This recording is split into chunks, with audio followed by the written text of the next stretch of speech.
Good evening. My name is Egina Makwag. If you are just joining us right now, I'm the consultant physician and nephrologist working with AHN Africa Healthcare Network in Tanzania.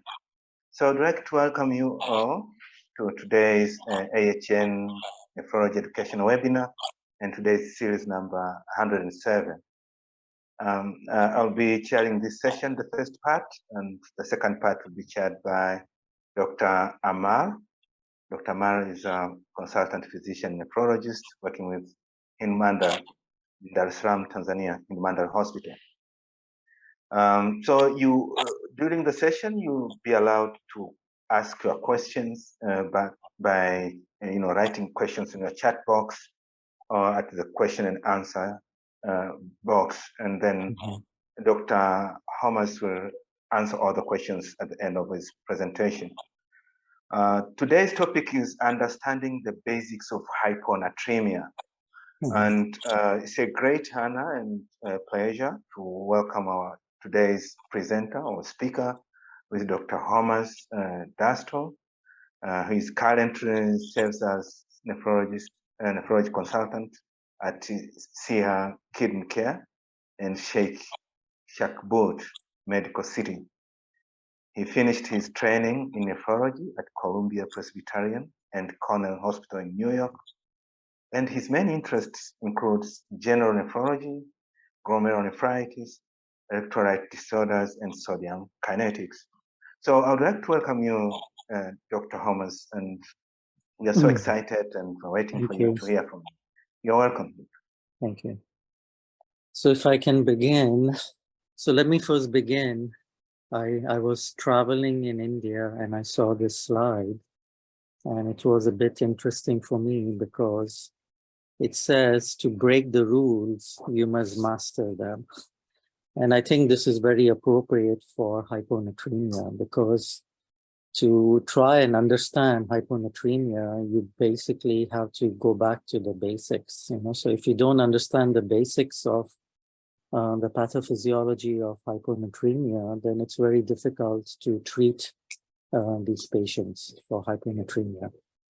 Here you can look at the slide from up to date on hyponatremia, and you can see what this is. It's very difficult to go through this when you have a patient with hyponatremia. And I think that as the slide says, a practical approach, I think this is a total unpractical approach to hyponatremia. So what would be our interpretation of hyponatremia? First of all, I would like to say that when you look at salt and water problems, in the majority of the cases, it is not a salt problem. It is a water problem. So whenever you see a patient who has hypo or hyponatremia, don't think of it as a salt problem, that whether there is a lot of salt or there is less salt. You have to think that there is an excess of water in case of hyponatremia, and in the case of hypernatremia, there is a deficiency of water. So this is true in about 99% of these salt and water disorders. So what do I mean by that? So if you look, if you look at the first group over here, if you have a normal person, when we say that your plasma sodium is 140 millimoles per liter, what do we mean? We mean that in 1 liter of water, you have 140 millimoles of sodium. So you get a plasma sodium of 140 millimoles per liter. Now, if you take euvolemic hyponatremia like SIADH, there is no problem with salt handling, So basically the amount of salt you have is more or less the same, 140 millimoles. But because of ADH, you have some retention of water. So the water becomes, from 1 liter, it goes to 1.1 liter. So if you take the ratio of salt to water, that is 140 divided by 1.1, you get a sodium concentration of 128 millimoles per liter. So what I'm trying to get at is when you look at hyponatremia here, the hyponatremia is just a ratio between salt and water And this excess water relative to salt is making you have hyponatremia. At the other end of the spectrum, you may have conditions where your salt actually goes up, like in hypovolemic conditions like CHF, nephrotic syndrome. You can see here that the sodium, the total amount of sodium has gone up from 140 to 154. That is a 10% increase. But proportionally, your water has also gone up from 1 liter to 1.2 liters. That is a 20% increase. So your plasma sodium, which will be the ratio between your salt and water, will go down in favor of water, and hence your plasma sodium will be 128, okay? So basically what I'm trying to get at is your plasma sodium is just a ratio of salt and water. Both of them can increase. Both salt can increase and water can increase. But in hyponatremias, the increase of water is greater than that of salt, and that is why your plasma sodium goes down. Okay. Now, this is nothing to do with hyponatremia, but I just want to ask you a question. Do you know, as a physician, how much salt is there in your body? So let's look at, there is actually a formula for that. So your total body sodium is equal to your plasma sodium multiplied by your total body water, okay? And we know that our total body water is about 60% of your body weight, okay? So if your weight is 60 kilograms, your total body water will be 36 liters. And if your plasma sodium is 140 millimoles per liter, then your total body sodium will be around 5,000 millimoles. So if somebody asks you, hey doc, how much sodium is there in your whole body? There is actually a formula, okay? And your total body sodium is your plasma sodium multiplied by your total body water, which is 5,000 millimoles. And conversely, if you know your total body sodium and your total body water, you can figure out your plasma sodium level. And I'll show you later on why this formula is important, okay? Now, many of us, we do a test called urine sodium, and what is the role of urine sodium in clinical practice? So number one, it can help you estimate your volume status, right? We know that if your urine sodium is less than 10, then that is suggestive of you being hypovolemic. If you do a ratio of sodium to creatinine, which is the fractional excretion of sodium, you know that ratios in general are more accurate than a single formula. So the FENA less than 1 suggests that you are volume depleted. And obviously, if your FENA is less than 0.1, that means you are severely volume depleted, or your kidney perceives a severe volume depleted state, such as in hepatorenal syndrome. But for me, at least in my clinical practice, urine sodium also helps me to estimate the diet compliance of a patient. Now, how do I do that? So before going to case number 1, I want all of you, if you want to memorize something from today's lecture, try and memorize this. We know that the molecular weight of sodium is 23 and the molecular weight of chloride is 35. So 1 gram of sodium, right? So remember this, sodium is different from sodium chloride, okay? Sodium chloride is also called table salt, which is different from sodium, which is what we prescribe our patients. We always tell our patients, you need to be on a 2-gram sodium diet. And patients, they don't understand what is 2-gram sodium diet, right? So as a physician, at least you should know what is 1 or 2 gram sodium diet. 1 gram sodium is the same as 1,000 milligrams, right? 1 gram is the same as 1,000 milligrams divided by the molecular weight of sodium, which is 23. So 1 gram of sodium is the same as having 43 millimoles of sodium. Now, 1 gram of sodium chloride, which is also called table salt, is equal to 1,000 milligrams divided by the molecular weight of sodium plus the molecular weight of chloride, which gives you 17 millimoles of sodium. So there is a big difference. When you prescribe your patient 1 gram of sodium, you are prescribing 43 millimoles of sodium. When you prescribe them 1 gram of sodium chloride, it only has 17 millimoles of sodium. Now let's take that in a case, okay? Now I had a lady who came from Sudan. She was 65 years old and she had a history of peripheral edema. She presented with swelling in her lower extremities. I advised her to go on a low sodium diet, which is about 2 grams of sodium per day. I didn't prescribe any medication, and she came back with the same edema, and she stated that she was compliant to her diet. Now, I checked her urinary sodium, which came to around 220 millimoles per liter. And my question to the audience would be, from this urinary sodium, can you estimate how much salt she was taking per day in 24 hours? Okay. So we have to apply all the formulas that I described before. Now, let's go over here. We know that her urine sodium was 224 millimoles per liter. And as a conservative estimate, I estimated that she is making 1.5 liters of urine per day.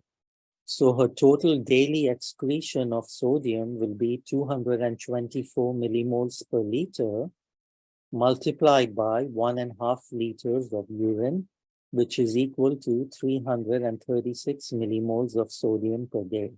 So basically, this woman, she is excreting 336 millimoles per day, which is equal to her intake. So whatever she had as an intake, she was excreting it per day. So if you want to convert that into grams, so remember what I told you, that for sodium, you have to divide 336 millimoles divided by 43, which gives you 8 grams of sodium per day. And for sodium chloride, it is 336 millimoles divided by 17, which gives you 20 grams of sodium chloride. So we had prescribed to the patient 2 grams of sodium per day, but in reality, she was actually taking 8 grams of sodium per day, which I think explains why she was having this peripheral edema. So we had a small talk with her, and she actually confessed that, as a Sudanese lady, they eat a lot of meat, and they have this dish where they layer the meat with a lot of salt before they cook it. And that was one of the reasons why her sodium intake was high.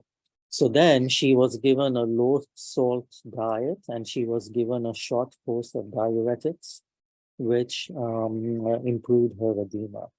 But the take-home message from here is that urinary sodium is not only helpful in estimating your volume status, but it can also help you in estimating the dietary compliance of a patient to your prescribed low salt diet. Okay. Now, the next question I want to ask you is, do you know how much urine you are supposed to make in a day? Well, there is actually a formula. The formula for urine volume is the amount of osmoles in the urine divided by your urine osmolarity. So the amount of osmoles is the weight of the urine. It is the sum of sodium, potassium, chloride, and urea divided by your urine osmolarity. Now, a normal diet contains about 600 osmoles, and this is the same amount of osmoles you will excrete in your urine, okay, per day.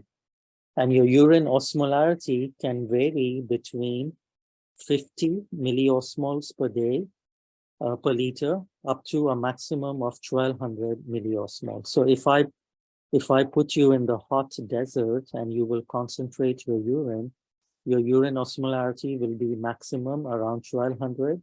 Whereas if you drink a lot of fluids and you suppress your ADH, your urine will be diluted down to 50. But a normal urine osmolarity is anywhere between 300 to 450 milliosmoles per liter.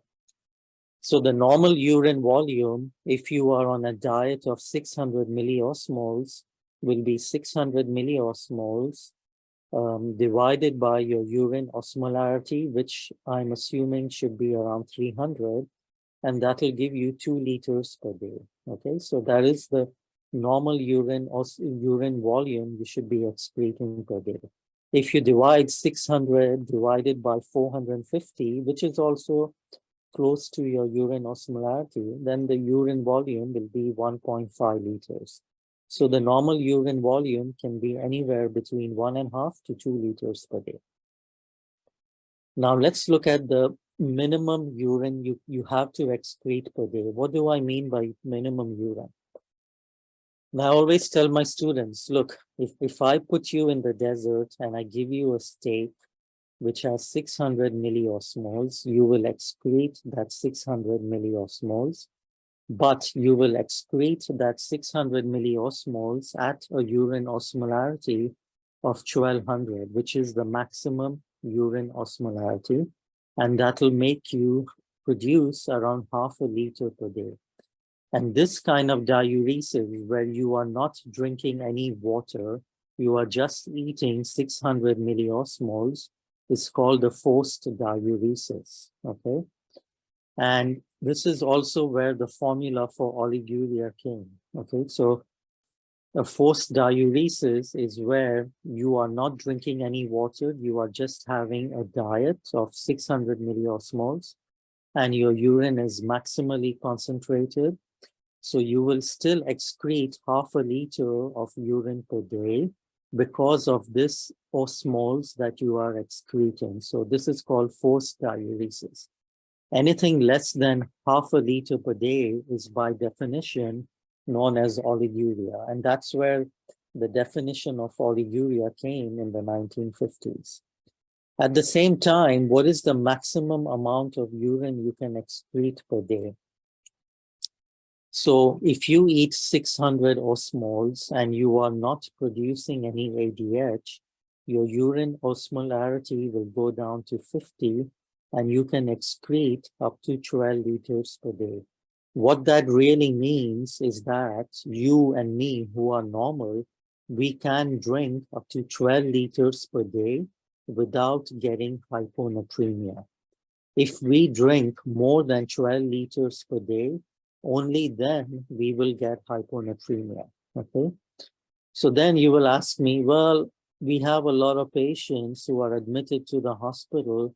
They don't drink 12 liters of fluid per day. Why do they get hyponatremic? Yeah, because in them, there are changes which are happening. If you take that old lady, you see a lot of grandmothers who come to the hospitals and they drink only 1 liter per day and still they get hyponatremia because there are changes happening in them. These old women, they don't eat 600 osmoles of diet.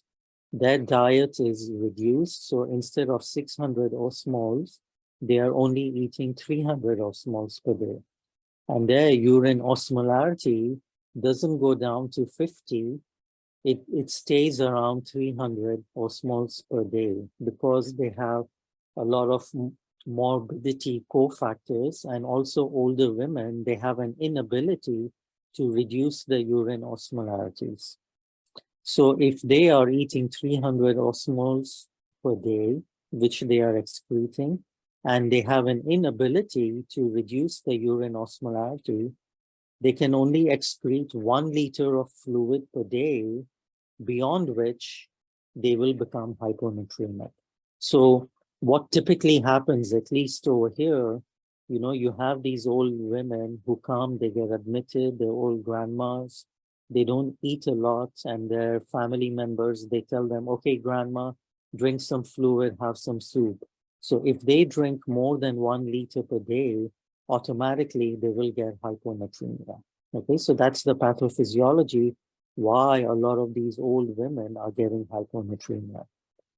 Now, there is something called beer portomania as well, where you have a lot of people drinking beer and alcohol. So these people, they don't have a problem in diluting the urine. What they have a problem is over here. The beer and alcohol, they don't have a lot of osmoles. They don't have a lot of protein content. It's mostly carbohydrates. So they are relatively malnourished. So the osmoles they excrete in the urine is about 300. They don't have a problem diluting the urine. So the urine osmolarity can actually go down to 50, and they can put around 6 liters per day. So they can drink around 6 liters a day without getting hyponatremia. But if they drink more than 6 liters per day, they can get hyponatremia. And that condition is typically known as beer potomania, or even malnutrition. Even malnourished people, they get this condition called beer potomania. Okay. And it's very easy for people who are alcoholics to drink more than 6 liters per day, and they get hyponatremia. The take-home message from here is that urine volume is a function of your oral diet and your urine osmolarity. So if you have a person like this who comes with hyponatremia, the best way to treat them is just to increase their osmoles in their diet or to reduce the urine osmolarity. You can increase the osmoles in their diet by giving them a high protein diet, and you can reduce their osmolarity by giving them a drug like furosemide or demeclocycline, etc. Okay, so I hope you understand this concept, and I hope you understand how you can increase their plasma sodium back again. One way is to increase the osmoles in the diet, and the other way is to decrease the urine osmolarity. Okay. Now this, I just want to show you here what you can do with some formulas. Okay, you don't have to remember any of this, but I'm just showing as a nephrologist some calculations you can make. So last year I went to a Korean restaurant in Dubai, and if you had Korean food, you'll realize that these dishes are very salty. They're very fermented dishes. Yeah. So in the next 24 hours, I drank about 5 liters, and then I was actually on my toilet seat and I was thinking, I wonder how much was my plasma sodium that made me drink 5 liters. And I know I drank 5 liters because that day my wife and kids were away in the UK, and I was playing a lot of tennis. So I had those water bottles and I drank about 5 liters, but I was wondering to myself that day, how much was my plasma sodium after this Korean meal that made me drink about 5 liters. Yeah. So if you take my weight of 75 kilograms, I calculated that my total body water was about 0.6 times my body weight, which is 45 liters. My total body sodium was plasma sodium times my total body water, which was, I went to my labs and I took my previous sodium concentration, which was 135 times 45 liters. I knew that my total body sodium was around 6075 millimoles. Now, post-Korean meal, the only thing that changed was my plasma body sodium, because I ate a lot of sodium. So my corrected plasma body sodium was my total body sodium, which was 6075, which corresponded to 45 liters. But now I drank 5 liters, so my total body water was around 50 liters. So my corrected plasma sodium, total body sodium, was 6750. Because for 45 liters, my sodium was 6075. So for 50 liters, my assumption will be that my sodium should be around 6750. So the dietary intake of sodium was 6750 minus 6075, which was 675 millimoles, which when divided by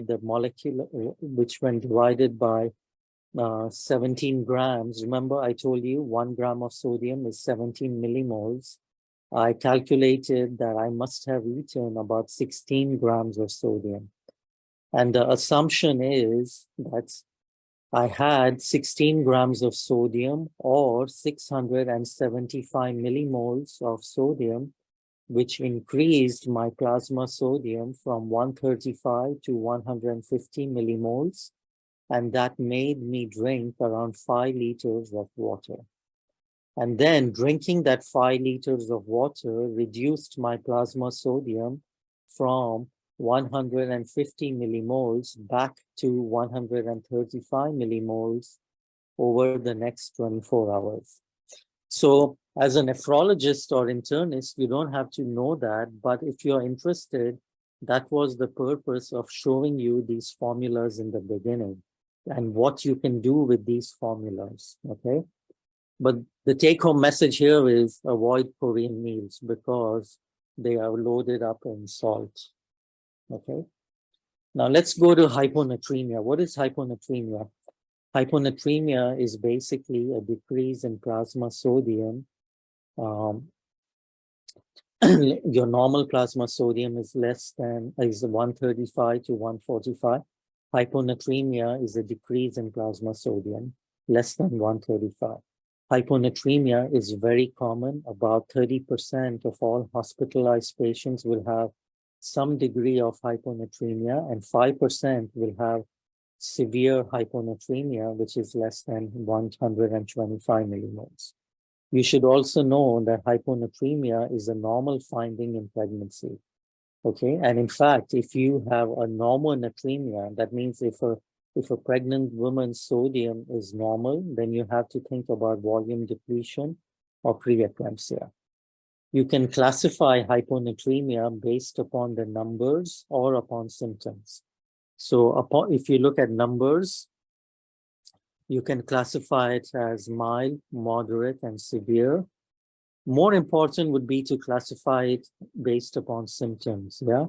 Mild hyponatremia is headache, nausea, vomiting. Moderate is muscle cramps, disorientation, and severe hyponatremia is where you get seizures and respiratory depressions, yeah? Whenever you usually see hyponatremic patients who are symptomatic, they will not have mild, they usually will have moderate or severe hyponatremia, okay? You can also classify hyponatremia as being acute or chronic. Acute is less than 48 hours, and you will have certain conditions where you will see this acute hyponatremia. You will have marathon runners who have been drinking a lot of water. You have psychotic patients who are drinking, or you have patients who have gone to, parties where they've been taking ecstasy, they've been going to these raves and everything. So you get acute hyponatremia. If not one of these conditions, then usually it is chronic hyponatremia, where the hyponatremia is more than 48 hours, or the American Association and the European associations usually classify hyponatremia of unknown duration as chronic hyponatremia. Regardless, the symptoms are more or less the same. Dizziness, ataxia, confusion, seizures, and increased mortality. You should also know that chronic hyponatremia is associated with osteoporosis and fractures. It's quite common for older women who have chronic hyponatremia to have osteoporosis and fractures, okay? And this is a whole topic. It's an up and coming topic, but it is important to note that sodium is not only distributed in your intravascular and extravascular spaces. There is a very, very big concentration of sodium in your tissues, in your cartilage, and your bones. And when you have chronic hyponatremia, the osteoclasts are activated and they release this sodium from your bones. It is released into your bloodstream to try and correct the hyponatremia, especially in disorders like ADH. But in ADH, it is a water problem. It's not a sodium problem. And the sodium that is released from your bones, it just goes out into your urine. But the release of sodium, because of osteoclastic activity, releases both sodium and calcium, and that's why you get severe osteoporosis, okay? So you have to be careful about that. Chronic hyponatremia is associated with significant osteoporosis, which can lead to fractures, okay? And as clinicians, hyponatremia is important because if you don't treat it properly, patients will get severe complications. Especially in Western countries, there are big payouts for hyponatremia, okay? Chronic hyponatremia is also associated with a lot of gait problems, especially in older women. They may not have symptoms like headache, dizziness, lethargy, confusion. They will have subtle symptoms.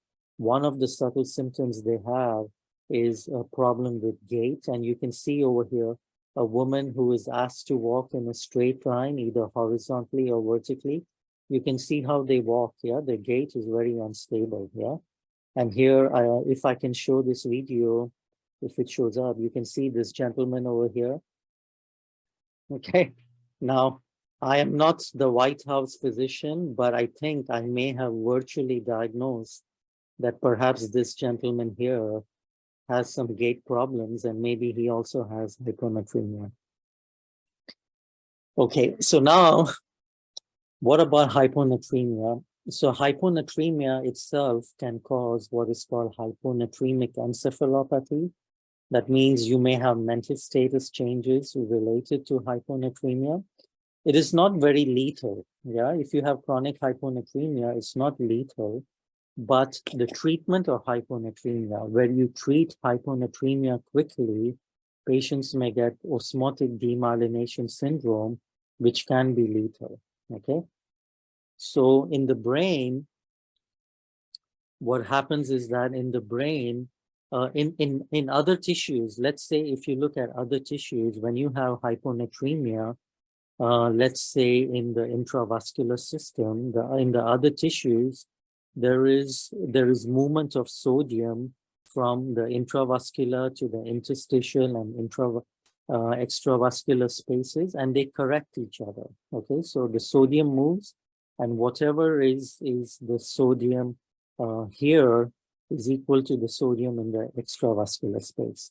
But in the brain, something else goes on. In the brain, there are tight junctions between the capillaries and the brain cells. So these tight junctions will not allow sodium to pass.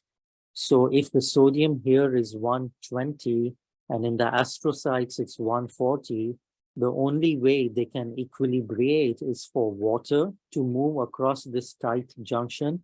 So water moves from the intravascular space into the astrocytes, thereby diluting the sodium concentration in the astrocytes. So if here it is 120, here also it becomes 120, but it becomes 120 at the expense of these cells swelling up with water, and they get what is called cerebral edema. So you can see over here why people get cerebral edema, because the cells try to equilibrate their sodium with the intravascular space, and this can only be done not by movement of salt in or out, but only by the movement of water into these brain cells.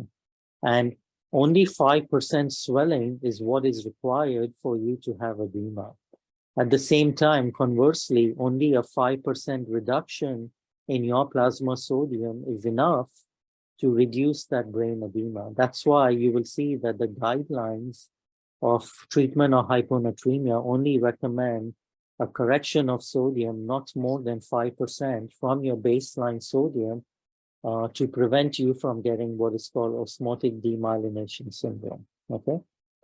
Now let's look in depth as what happens when you get hyponatremia. So when you have a normal cell in the brain, when you get acute hyponatremia, the only way for the sodium in the brain to come down is for diluting the sodium. So water enters into these cells, and your brain cells, they get swollen up. Now, how do the brain cells react to that? They try to compensate and they reduce the swelling in the brain cells by getting rid of first potassium and phosphorus, and then later on, by getting rid of osmoles like proteins, like inositol and myosin, etc. Okay, so acutely there is a brain swelling. There are some immediate changes like a loss of potassium and phosphorus to try to reduce that brain swelling. But over 2 to 3 days, there are adaptive mechanisms where you get rid of osmoles, and then the cells, the brain cells shrink. But even though the brain cells have shrunken, they are still much larger in size compared to your normal brain cells. Now, what is your, let's say, the take-home message from this? The take-home message is that if you have an acute hyponatremia and an acute brain swelling, you can rapidly correct it and bring the sodium back to its normal level, and the cell will go back to its normal state. So acute hyponatremias can be corrected rapidly. So if you have that marathon runner who presents with hyponatremia, or the person who went to have a rave, you can correct them rapidly and safely, knowing that they will not get osmotic demyelination syndrome. But if you have somebody who comes with a chronic hyponatremia and the cells have already reduced in size, and then you correct them rapidly, there will be an overcorrection of your hyponatremia. The cells will actually shrink to a size which is much smaller than your normal cells, and then you will get osmotic demyelination syndrome. So just to remember, acute hyponatremias, you can correct them rapidly without thinking. You will not get osmotic demyelination syndrome. But chronic hyponatremia, you have to be very careful. And if you correct it very rapidly, there is a risk of getting osmotic demyelination syndrome. And here is a case of that was at our hospital. In the emergency room, the patient was already corrected at more than 10 millimoles of sodium in less than 2-3 hours. The patient actually improved, and then after 4 to 6 days, he developed quadriplegia, and this was a case of osmotic demyelination syndrome. Yeah, very unfortunate. Typically, you will have patients who are at high risk of hyponatremias, or patients who present with severe hyponatremia, usually less than 110 or 105 millimoles per liter. You correct them at a rate of more than 10 millimoles over 24 hours. They will show an initial improvement, and then they will worsen. Okay. Now, remember the first slide where I showed you the watch? This is where it comes in, right? You need to know that when a person presents with hyponatremia, what is their normal response? And if you know their normal response, then you can try and figure out what is the abnormal response. So let's say a normal person like you and me, we drank 1 liter of water. Now, when we drink 1 liter of water, let's say my plasma sodium goes down from 140, it goes down to 135 millimoles per liter. Immediately, the osmoreceptors in my hypothalamus will sense the change in the osmolarity, and they will suppress ADH. Now, how do I know that ADH is suppressed? I can send out a blood test for ADH. I can send it. It goes to France, and it will take me two weeks to get the results. Okay, or I can do our poor man's test of ADH suppression. Whenever ADH is suppressed, I will excrete dilute urine, and excreting dilute urine will make my sodium come up. Now, how do I know my urine is dilute? There are 2 simple tests. One is to check your specific gravity, and the second one is to check your urine osmolarity. If your urine osmolarity is less than 100, you can say that your ADH is suppressed. Or if your specific gravity is less than 1.003, then you can say that your ADH is suppressed, okay? Now, the learning point from here is that in a normal person, if you see hyponatremia, your urine osmolarity should be less than 100, or your specific gravity should be less than 1.003. This is a normal response. In any person with hyponatremia in whom you see a urine osmolarity more than 100, that means there is some ADH being stimulated. Yeah, your ADH is being stimulated for two reasons. Either you are volume depleted and your ADH is being stimulated because volume is a strong stimulator for ADH, or you have an ADH-like disorder, which is releasing ADH inappropriately, and that is why your urine osmolarity is high. So please try and try and think logically in your mind. Okay, I have this patient whose plasma sodium is 135, which is low. The normal response should be that ADH should be suppressed.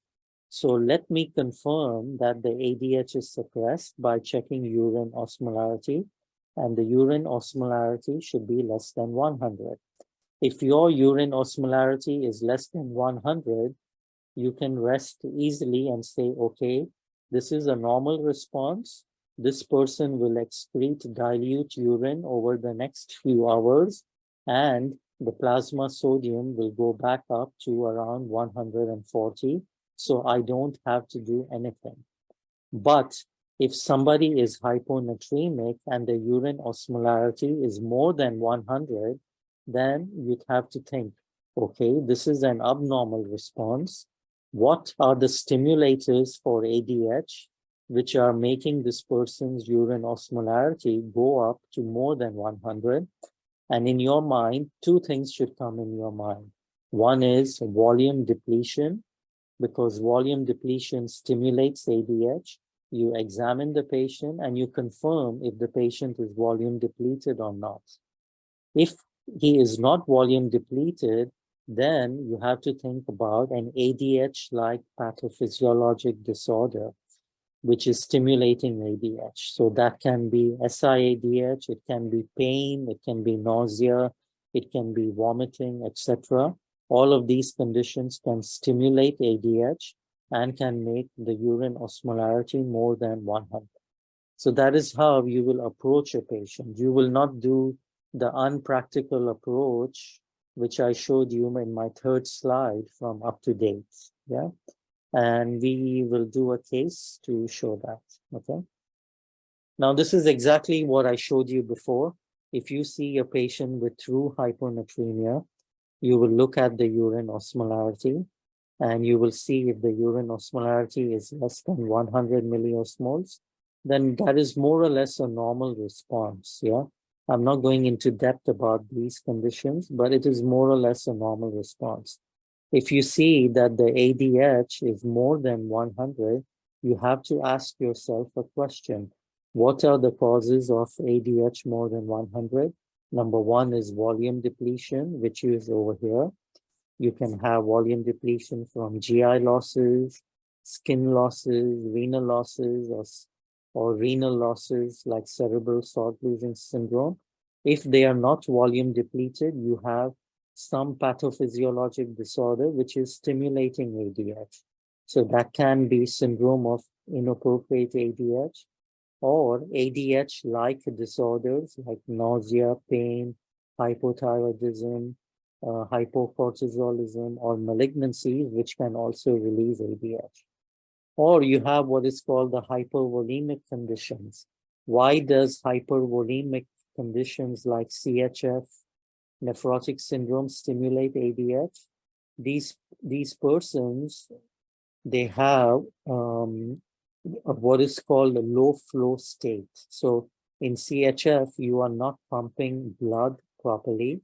So the kidney, there is an area called the macula densa. The macula densa is chloride sensitive. So when you are not pumping blood fast enough or strong enough, the macula densa assumes that the low chloride or the low sodium flow state is not because of CHF. It assumes that you are hypovolemic. Yeah, that's why you're having a low sodium or low chloride flow state, and the macula densa will stimulate ADH release. Okay, so the macula densa will stimulate ADH release, and that is why you get an ADH-like disorder, and that is why your urine osmolarity will be high. Okay, so that is in general an approach to patients with hyponatremia. Okay, and if you look at the pathophysiology, I don't want to waste time. The sponsors of this lecture can share the slides, or I will give you my email or WhatsApp number, and I will share the slides, and you can look at the pathophysiology where all of these conditions can cause hyponatremia. Okay. Now, this is a term I invented myself. I call it TikTok hyponatremia. And this condition was actually diagnosed by my 16-year-old teenage daughter because I was just trying to make these slides, and she said, "Dad, why don't you call this TikTok hyponatremia?" So what is TikTok hyponatremia? TikTok hyponatremia is a condition where you will see a lot of social media challenges where they call people on on social media to radio stations, and they have these contests where they drink a lot of water. And in one of these competitions, a woman drank 4 liters of water and she had seizures, and she actually turned out to have severe hyponatremia. Now, remember what I told you, right? I told you before that you can drink about 12, a normal person can drink about 12 liters of water per day without getting hyponatremia. So why did this woman who drank only 4 liters develop hyponatremia? And the reason for that is that even though you can excrete 12 liters of water per day, remember the kidney has a maximum excreting capacity of only 1 liter per hour. Okay, so in a social media challenge where you drink about 4 to 5 liters per hour, the kidney will only excrete about 1 liter, and that extra 3 or 4 liters will be retained. Okay, and retention of that 3 to 4 liters will actually make your sodium go down acutely. You can go from a sodium of around 140, you can go down to around 120, and you can get acute hyponatremia. So when you look at acute hyponatremia in these conditions, you also have to look at the context in which hyponatremia developed. Yeah, you can drink about 12 liters gradually, over 24 hours without getting hyponatremia. But if you drink 5 liters over 1 hour, you will still get an acute hyponatremia because your kidney only has a capacity to excrete 1 liter per hour. Now, those of you who are interested in about a month ago in the Clinical Kidney Journal, there was a scenario where a couple of nephrologists looked into the pathophysiology of hyponatremia in Bruce Lee. Bruce Lee, we all remember when we were kids, we were, at least for me, I was very sad because we used to watch his movies in the 70s and 80s. And when he died, there was a conspiracy that he was killed. But no, Bruce Lee was actually killed by hyponatremia. And what caused him to have hyponatremia was multifactorial. He was smoking a lot of marijuana, which stimulates thirst. He was not eating a lot of solutes. Okay, he was on a diet. He was preparing for his movies, so he wanted to get what we call is shredded. He wanted to have that muscular features with very low body fat, so he was not eating a lot. So his intake of osmoles was very low, and his fluid intake was high. Bruce Lee was also consuming a lot of non-steroidals, and he had chronic kidney disease. So he was unable to dilute his urine. He was unable to bring his urine osmolarity down. So he ended up in that same situation like those old grandmas. So instead of eating 600 osmoles, he ended up with 300 osmoles. He was drinking a lot of water, but he couldn't reduce his urine osmolarity. So on that particular day, he developed acute hyponatremia, and that caused him to have brain cell swelling, seizures, and that is how Bruce Lee actually died.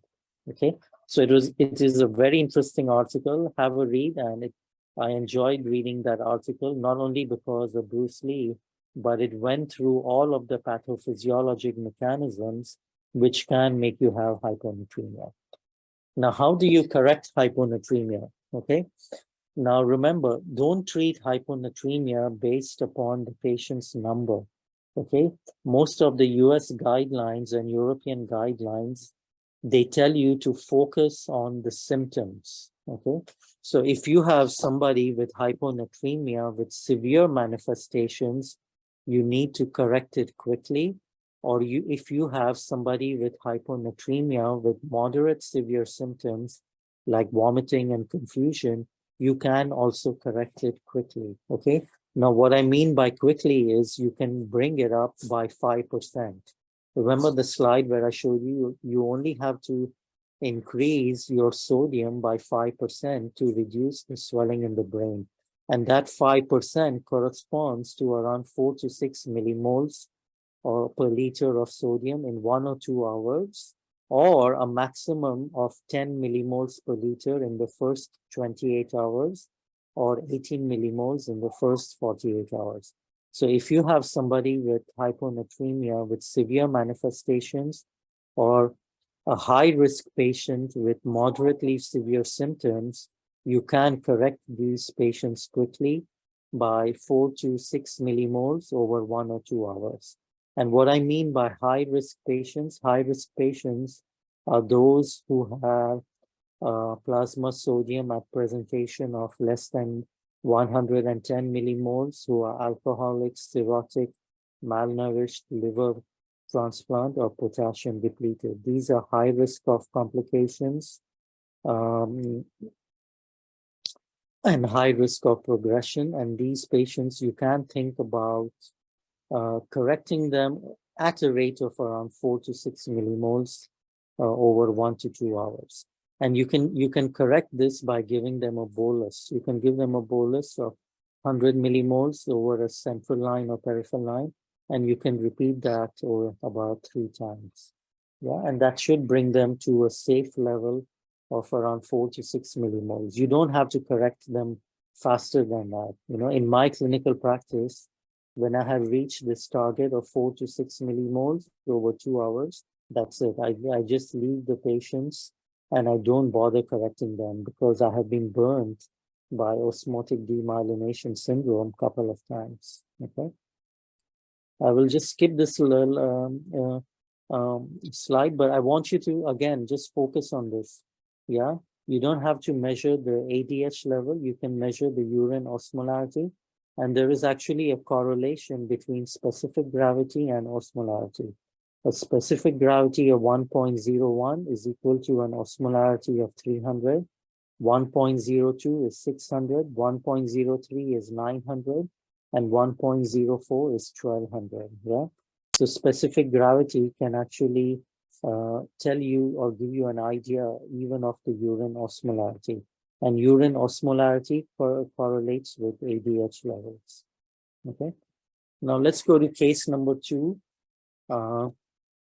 I know it's been a long time, 1 hour, but let's try and do a few cases here.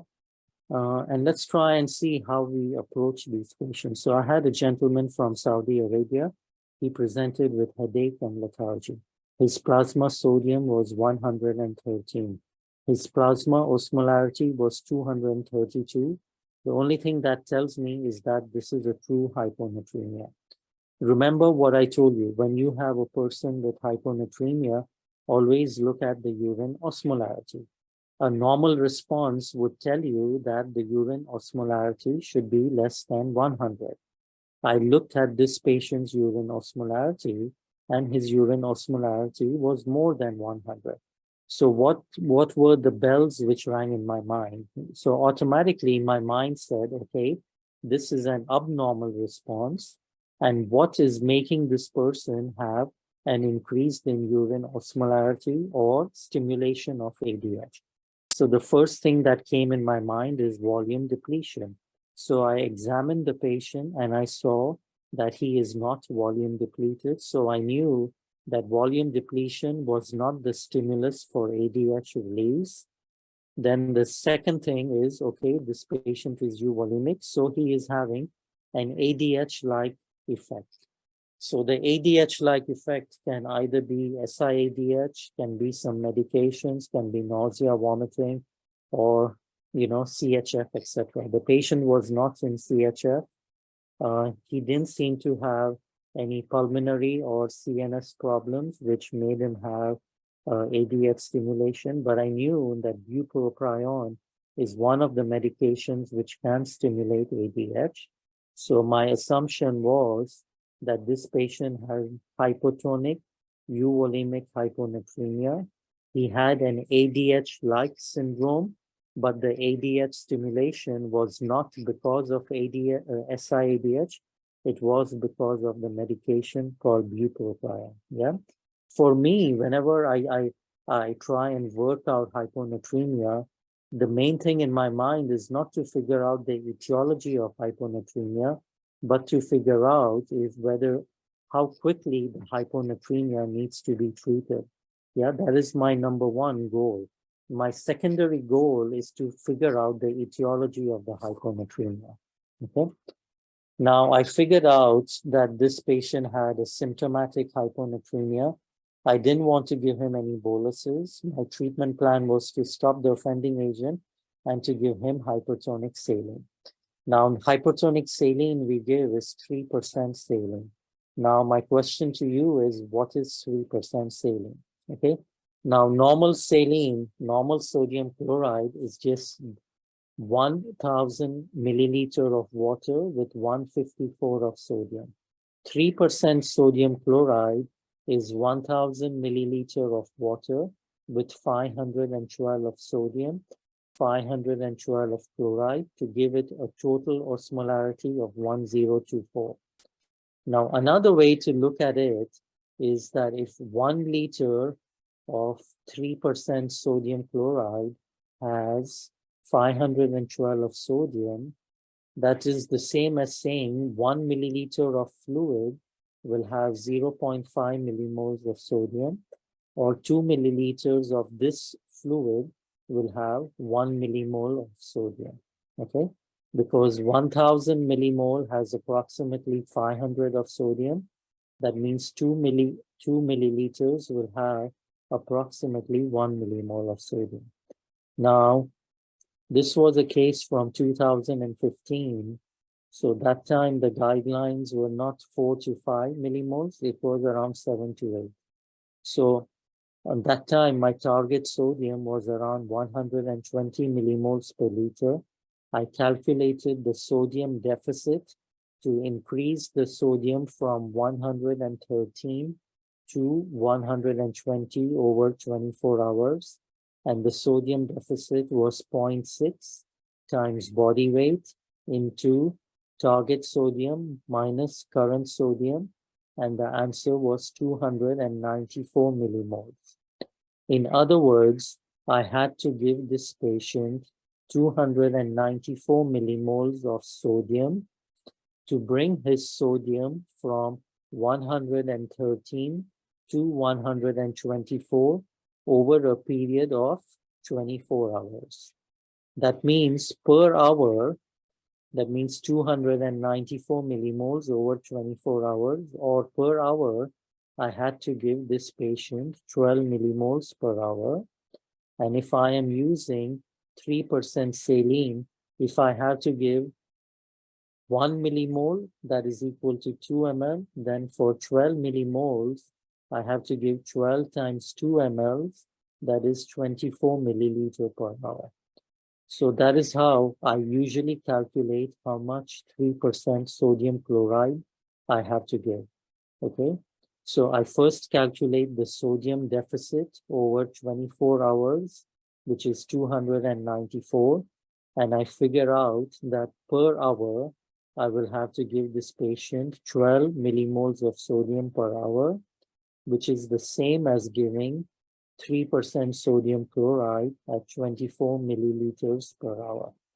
And you will see that when you give this amount of fluid based on your calculations, you will reach your target with a slight variance of about 1 millimole sodium plus or minus. Okay, but this is in general how you will give sodium chloride to your patient.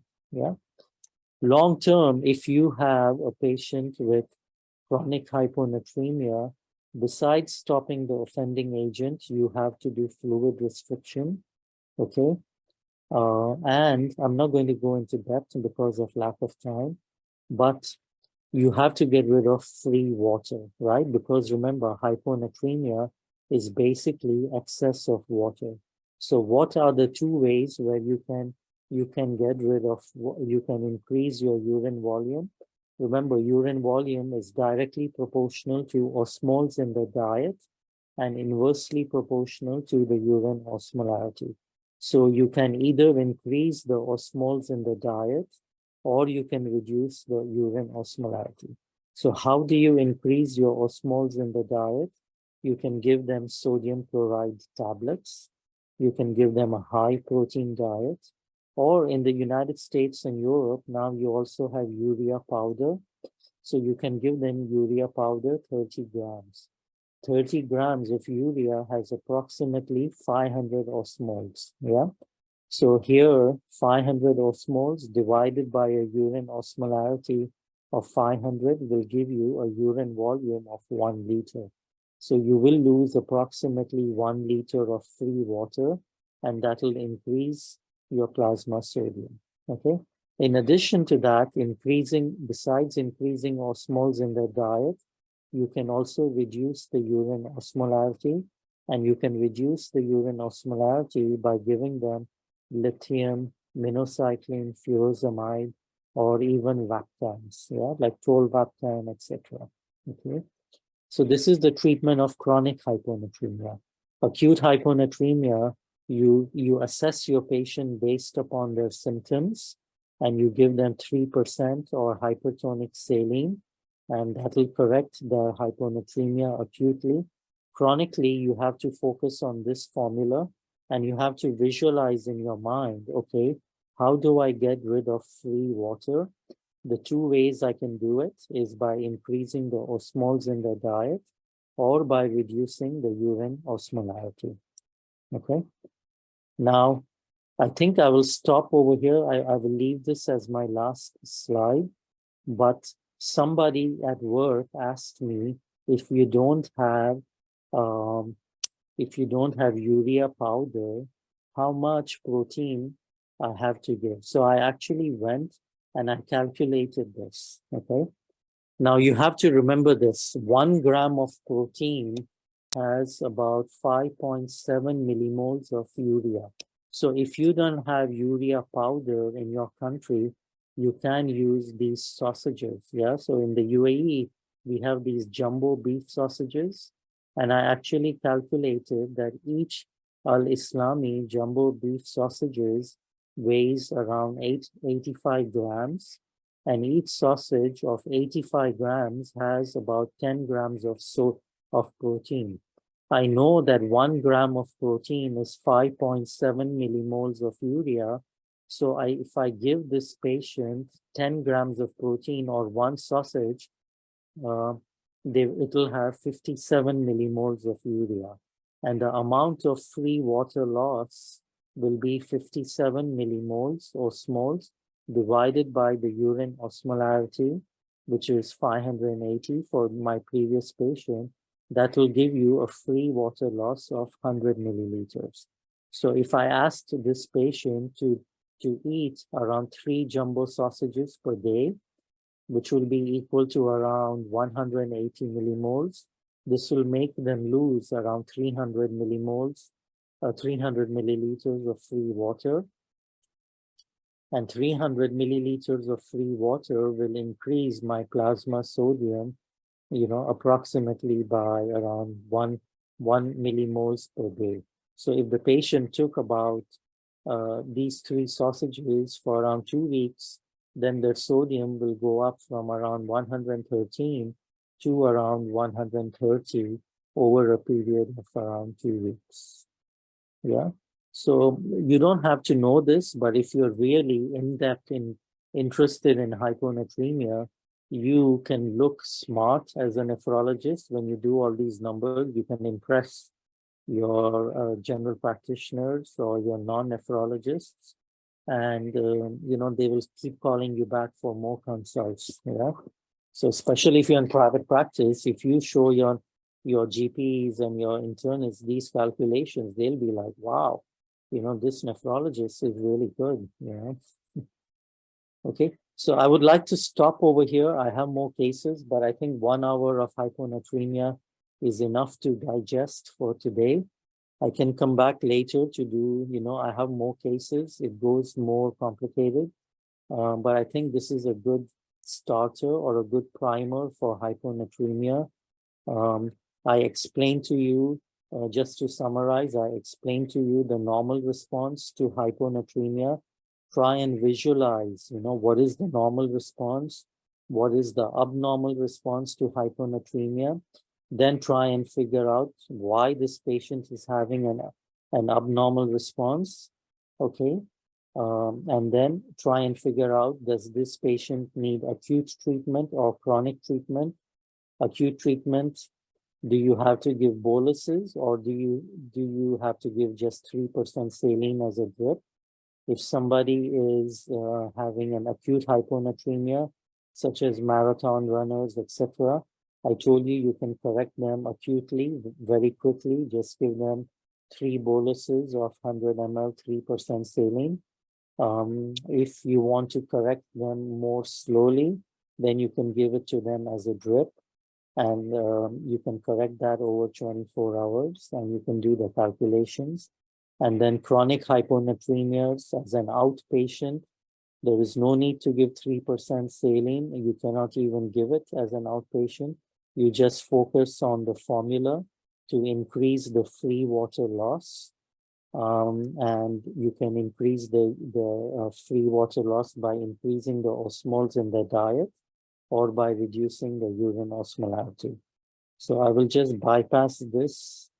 And I just want to show you, you can WhatsApp me if you have any interesting cases of hyponatremia, or I can also send you the slides, or you can also email me, and I will send you the slides for hyponatremia. Thank you.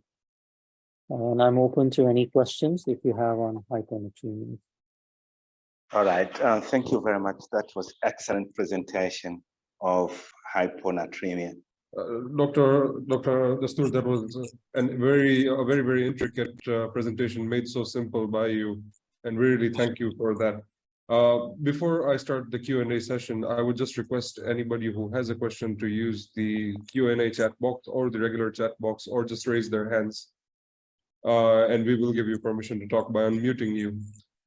There was a very good comment by Eliasa, who found it very interesting as to how you calculated your plasma sodium after having the Korean meal. And I personally feel we won't be looking at our restaurant meals the same way anymore. So I'm going to unmute Dr. Elliot Tanner, who's a nephrologist from Ghana. Good evening. So I would echo, there's been an excellent presentation, and indeed, I've really enjoyed every bit of it. And I think probably mine is more of a comment than a question. I'm sure maybe I might slip a question in. But I think one of the key things which you actually echoed so strongly is the fact that we need to be looking at hyponatremia from the water perspective. And I think it's one of the things I struggled with, when I came back trying to get my people to understand that, listen, when the sodium is low, don't look at the sodium, look at the water, So that easy calculation of look at it in terms of sodium over water and keep looking at the water. And in most cases, most of the times, it's the water that is the problem. I actually currently, I'm battling with a patient, who has diabetic nephropathy. I'm sure probably I'll I'll link up with you to see how best we can help her. And she has diabetic nephropathy at a point, yes, she needed to be on dialysis. She could come in with very low sodiums, indeed. Multiple fractures, osteoporosis, and indeed, because of how much protein she loses in her urine, her serum albumin is constantly on the floor. So, and she's gotten to a point where, most of these, ACE inhibitors, ARBs, and all are not helping because she's just spewing a lot of protein, and we may need to just bring those proteins up. So hyponatremia has been a big challenge. And she would also present sometimes with, nausea, vomiting, which in my opinion is also worsening the hyponatremia because the serum, the urine osmolarities are always high. So, ADH is at play. And, and it's been a tough, patient to treat. She's about 54-year-old, postmenopausal, with all of these complications. As I speak to you now, she's currently on admission. I think our last sodium, we've been able to bring it up to about 122 so far. And if you keep doing, the hypertonic saline, she also accumulates the fluid, and we may have to dialyze her on that account. And, it's been a battle. What's your take? No, I think it's a big challenge, but basically if these patients are close to dialysis with severe hyponatremia, I mean, you are kind of limited, you can use salt tablets along with diuretics, but I don't see any benefit of giving them salt as such.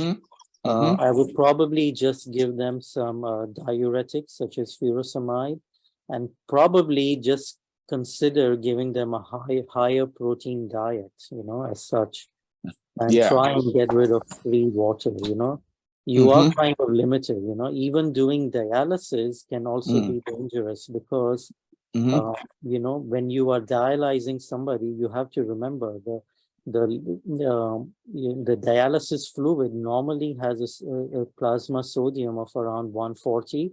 The lowest you can go down is around 130, 131. So if you have somebody, let's say, whose plasma sodium is 115, and you dialyze them against a sodium of around 130, at the end of the dialysis session, their plasma sodium will jump from 115 to 130. Right, and that'll increase your risk of osmotic demyelination syndrome. So even dialysis can be risky, and in these people, you would probably do a very short dialysis session, maybe for 1 or 2 hours, at a very low blood flow rate. At a blood flow rate of around 200. So the diffusion of sodium from the dialysis into the blood is reduced. And you can probably just increase your sodium from 115 to 120 at the end of a session, But otherwise, as in your case, you are kind of limited, You want to get rid of the free water. And as I said, there are only 2 ways to get rid of free water. One is to increase the osmoles in the diet. And the second one is to reduce the urine osmolarity. Increasing the osmoles would mean giving them sodium, but then you are making them more edematous. So I would prefer you go for a higher protein diet, give her some sausages, etc., and reduce the urine osmolarity by giving them furosemide or something like that, So that's actually what we've been doing so far. So we'll just keep going, and I think you just have to keep I mean, you are at near dialysis. I don't think your sodium will reach 135. It's been tough to get it even maintained at even 130. Sure. Thank you very there much. are some patients. Sorry. Go ahead. There are some patients. Even I have some patients. Their sodium is 125. You tried your best, and that's all you can do. So my concerns to bring it up was because of her fractures. I mean, she just easily fractures, and I thought, okay, if we're able to bring that sodium up, that would be helpful. But it's really been tough, under the circumstance. But wonderful presentation. I enjoyed every bit of it. Thank you very much. Thank you. Thank you very much, Dr. Elliott. And Dr. Ahmed Tahir, who's a senior consultant nephrologist from Kenya, would love to ask a question. Dr. Tahir. Okay, thank you, Dr. Dastoor. A very nice presentation on hyponatremia. Just want you to assist us into how we could manage a patient who has got both hypokalemia and hyponatremia. We are warned that if you try to treat both, then you might overcorrect and cause an osmotic demyelination syndrome.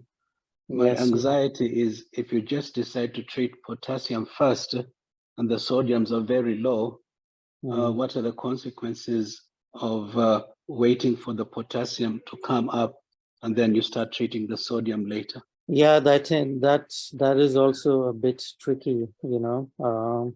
Correcting both at the same time is a bit tricky, and it can increase your risk of osmotic demyelination syndrome. You know, I think you'll have to take it quickly. I didn't go into the formula. You know, there is something called the Edelberg formula, where actually your plasma sodium is the sum of your extracellular plasma sodium plus extracellular potassium, you know, divided by your total body water, you know.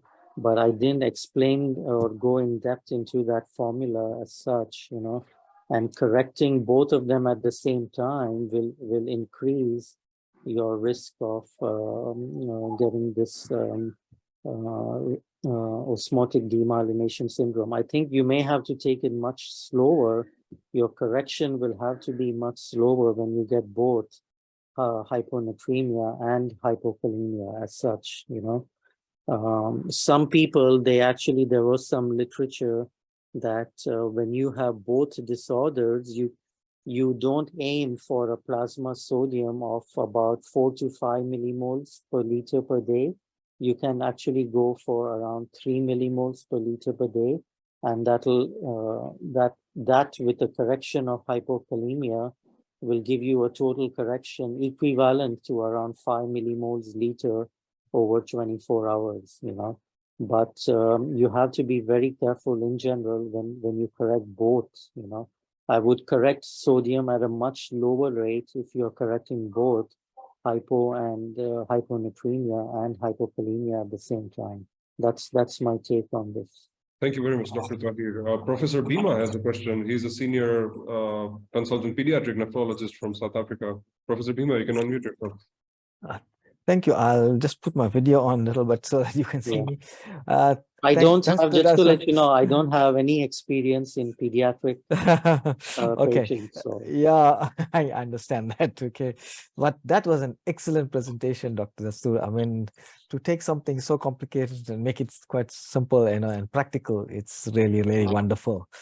You know, from the pediatric side, I wouldn't go into pure, you know, neonates, except because obviously that's not your field. But where we have a problem is often patients who are on chronic PD, and we often see them at some stage developing a bit of hyponatremia. It's not severe, they're not symptomatic, but the sodium levels tend to drift from about 135 down to 130, and they hover around that. Now, is this something that you should treat? Because at the moment we are not doing anything about it because they're not symptomatic, right? But is it something that you should treat? You just change you know, I don't do a lot of PD. I do a lot of chemo as such, but what I can tell you is, yes, when you have patients with hyponatremia in PD, that is usually a sign of a relative excess of water relative to salt, you know.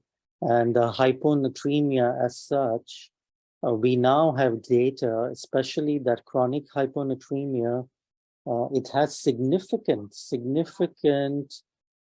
detriment on bones, especially in older women and older men. I cannot say the effect of this hyponatremia in children and pediatrics, but in older people who are on PD and they have hyponatremia, I would strongly recommend you correct it, because hyponatremia now we know has detrimental effects not only on the bone, but also on the heart and your muscle mass and muscle tissue. People develop asthenia, they lose their muscle mass, and it has an effect on cardiomyopathy. The effect on bones are very interesting and cartilage, you know. And if you give me 2 minutes, I'll explain it to you a bit. What happens is that your cartilage is made up of a lot of proteoglycans, and these proteoglycans are negatively charged, and they absorb this positively charged sodium. And when sodium is absorbed, it takes with it a lot of water. So this gives your cartilage and your tissues a lot of elasticity, And when you remove this, when you have hyponatremia, sodium is released from your cartilage, and your cartilage loses its elasticity, and then you are prone to develop damage to your cartilage and also rupture of cartilage, etc. Okay. So that is one reason to correct your hyponatremia. In the bones are also a big reservoir for sodium, and this developed over millions of years as an adaptive process, because when humans were developing, they say that humans developed they came from Africa, like our ancestors, they came from Africa. And in general, it's a hot environment, and at that time, maybe in some areas, there was not enough water to drink, etc. And people got volume depletion. So to counteract that extracellular fluid loss and hyponatremia, sodium was being released from the bones. And this sodium reservoir from the bones acted as a protective mechanism to maintain your extracellular fluid. Nowadays, people have access to water, and when you get hyponatremia, it's usually due to SIADH. So in this chronic hyponatremia, sodium is being released from the bones, but there is no problem. There is no actual extracellular fluid depletion. So this sodium which is being released is actually being excreted in your urine, and there is no stop mechanism to prevent this sodium continuously being released. So when sodium is being released from the bones, these bones are actually becoming osteoporotic. The osteoporosis is not only a loss of calcium, but also a loss of sodium, And you can see that in experiments, over a 1-month period, 15% bone loss was attributed to sodium loss and only 7% to calcium loss. So that's why osteoporosis in hyponatremia is an up-and-coming topic. And that's why they recommend hyponatremia to be treated, especially in women and older people. For pediatrics, I have no idea. I would be lying if I would tell you that I know. But I would think that this would be one reason why you would try to bring it closer to a normal level. No, thank you very much. I mean, that's very good. Just to let you know that, when we assess these patients clinically for volume overload, they're actually not edematous. They don't seem to be volume loaded, Yeah. So, there was a good article where patients, where physicians' assessment of volume status is about 70% wrong, I know. And some people suggest that you should actually do a POCUS, bedside or whatever, portable ultrasound, and look at the IVCs, and that may give you maybe a better assessment of their volume status rather than just clinical examination. I'm kind of skeptical for POCUS, but I would say this is one of those areas, when you get hyponatremia, as you said, and your examination is not showing volume overload, the POCUS would actually be helpful to assess their true volume status. No, thank you very much. Thanks a lot, doctors. Yeah, thank you. Thank you very much, Professor Bhima. Dr. Dastoor and the rest of the attendees, I hope you would not mind continuing this discussion for another 5 minutes, because there are a lot of interesting questions coming in. Sure. We have an intensivist in the audience, Dr. Ismail Sange, who is the intensive care physician at Sri Hindu Mandal in Tanzania. Dr. Ismail, can you unmute and ask your questions? His questions were, there has been a lot of discussion around 3% sodium chloride and high-dose furosemide in the past decade in dilutional hyponatremia in heart failure. What would your comment be on high-dose furosemide of 500 milligrams and 3% sodium chloride in the management of hyponatremia? Look, in the management of hyponatremia, I use it, and I use 3% saline Usually, I also use furosemide, especially if the patient has SIADH and the urine osmolarity is very high. You know, I have seen patients whose urine osmolarity is close to 800, and I try and bring the urine osmolarity down, maybe closer to 500, because that will help you correct the hyponatremia better, you know. If you're talking about heart failure, I have seen some articles where patients who have severe symptomatic hyponatremia with heart failure, yes, they have been corrected with 3% chloride combined with a diuretic, you know, and that may actually bring their sodium up. I have used it once where I had a patient with heart failure and severe hyponatremia, and the patient was symptomatic with the hyponatremia. They were having headache and nausea. So despite your common sense telling you not to use hypertonic saline because they are already fluid overloaded, I used hypertonic saline and combined it with furosemide to treat their hyponatremia. And we had a two-pronged effect. The sodium helped to bring the plasma sodium up, and the use of diuretic reduced the plasma osmolarity, increased the free water excretion, and helped to correct the plasma sodium. And actually, the patient had a good diuresis, enough to actually improve their overall fluid status. So to the person asking the question, yes, there may be a role of using hypertonic saline with diuretic, even in a congested patient, under the right circumstances.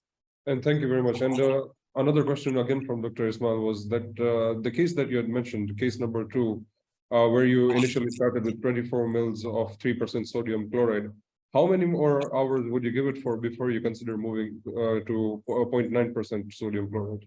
Okay, so normally the guidelines usually recommend nowadays that if you reach a sodium of around 125 millimoles per liter, then you would consider stopping the 3% saline. I have also read some guidelines where they recommend that you go up to 130 millimoles per liter with 3% saline, and then you stop it. The question I would say is not when would you stop or at what sodium level. I think my answer would be is that you can continue 3% saline as long as you do the changes at the appropriate level. You know, that means the rate of correction should be appropriate. You should try not to exceed about 5 to 6 millimoles sodium correction over 24 hours. So in my patient on 3% saline, that time, you know, the guidelines were around 7 to 8. So I went up to 120, then I went up to around 125, and then I had stopped the 3% saline. And then I used, you know, the other methods, you know, like giving the patient sodium chloride tablets, giving them some Lasix, things like that. But if the agent, if you stop the causative agent, you know, it usually corrects by itself. You know, the sodium corrects by itself. You don't need to even give sodium chloride tablets, etc. You just need to do the acute correction and then stop it, you know. But I think if you reach between 125 and 130, then and you have stopped the offending agent, then I would stop the 3% saline. Thank you very much, Dr. Dastoor. If you do not mind, may I ask you to please project the last slide that has your email address, so people whose questions have not been addressed can personally email you. While I ask you one more question, this is from Dr. Casey Shija, who is from Dodoma. He's a senior consultant nephrologist there. This is in Tanzania. And his question is, how would you approach the management of a chronic hyponatremia for a CKD patient with low urine output and not on dialysis? I'm not sure what you mean by low. If a person has very low urine output, then theoretically they should be on dialysis. You know, If they are not on dialysis and they are having low urine output, that means they are retaining a lot of free water, and that is contributing to their hyponatremia. In that case, you have no option. If a person does not agree for dialysis, you just try and give them diuretics at a higher dose, and most likely if the creatinine is very high, like 500, 700, they are not likely to respond to diuretics as well, so you're in a tough situation. I really wouldn't know how to answer that. My correct answer would be to try and convince the patient to start dialysis. If the patient refuses or cannot afford dialysis, then you're kind of limited. As I said before, you can give them a high protein diet, give them some sausages, give them some meat, etc. You can consider giving them sodium chloride tablets, but then you have to combine them with a diuretic, a high dose of diuretic. Some people also use SGLT2 inhibitors, but if their GFR is very low, then we don't have literature on SGLT2 inhibitors with a GFR less than 20 ml per minute. Having said that, I also, even though we don't have some randomly controlled trials, I still use SGLT2 inhibitors in patients with a GFR less than 20 ml per minute. Yeah, but clinically, based upon literature, there is no evidence for SGLT2, but you can also try that. So diuretics would be one, SGLT2 inhibitors would be another. You can consider Vaptans if you're interested. There is no literature with severe CKD to use Vaptans as such, but many people use that. Combine that with high protein, high salt diet. But the best option, as I said, would be to start some kind of renal replacement therapy.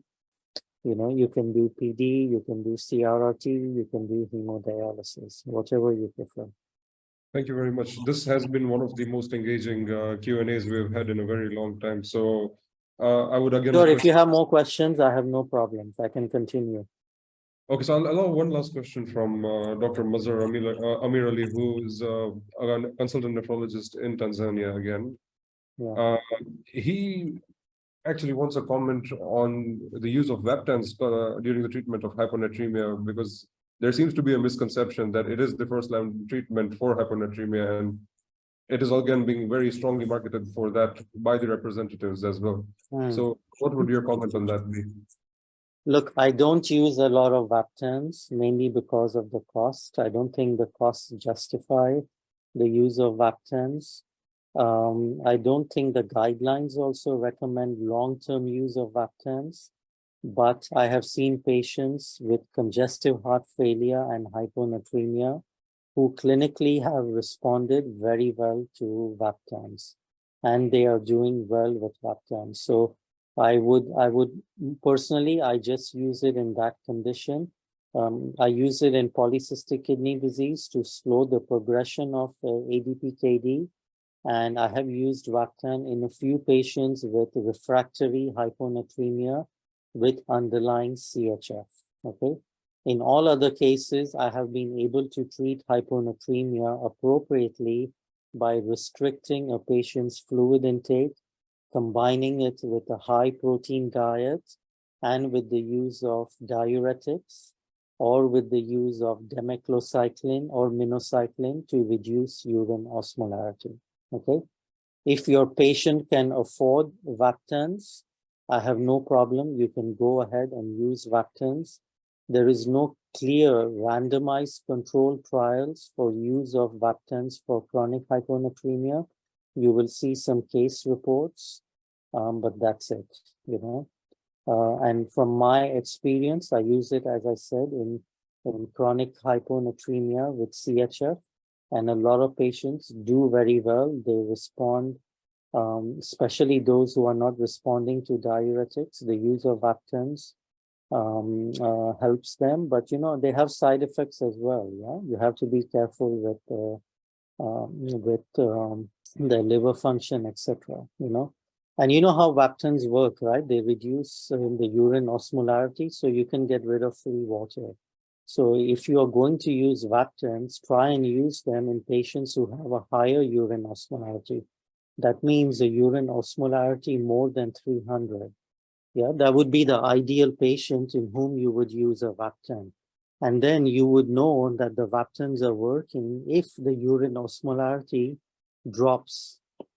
So if you have somebody with osmolarity of 500 and you can bring the urine osmolarity to less than 300, then that would be a person in whom Vaptan would actually work and would be beneficial. But if your Vaptans cannot bring the osmolarity down, then don't waste your resources and that patient's money, on continuing and focusing on Vaptan.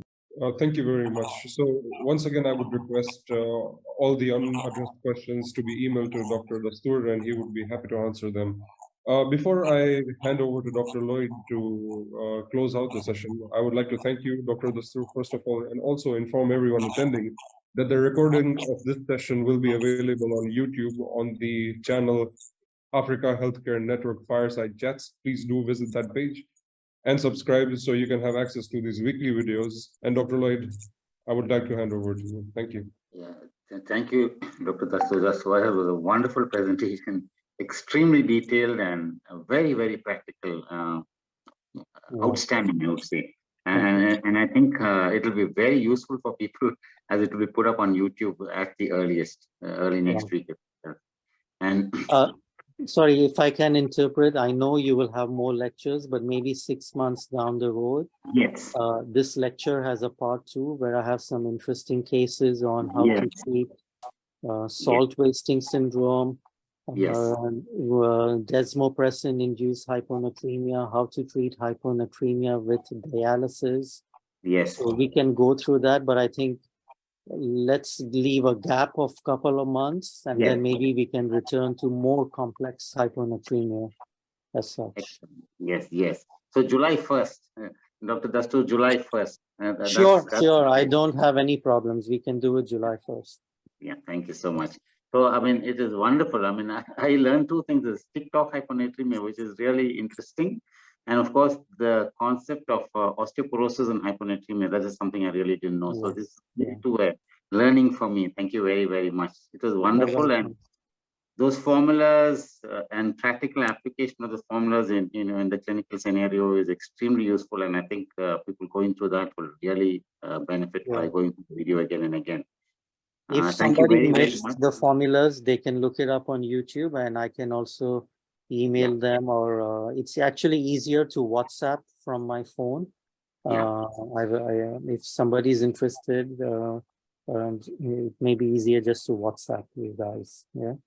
Thank you. Thank you so much. And your number is there on the slide. Anybody who wants it can, or you can even contact us. This slide anyway will be up on YouTube as well. You can go through YouTube and take both the email and the number. Thank you, Dr. It was phenomenal, really wonderful session. Thank you so much. Thank you.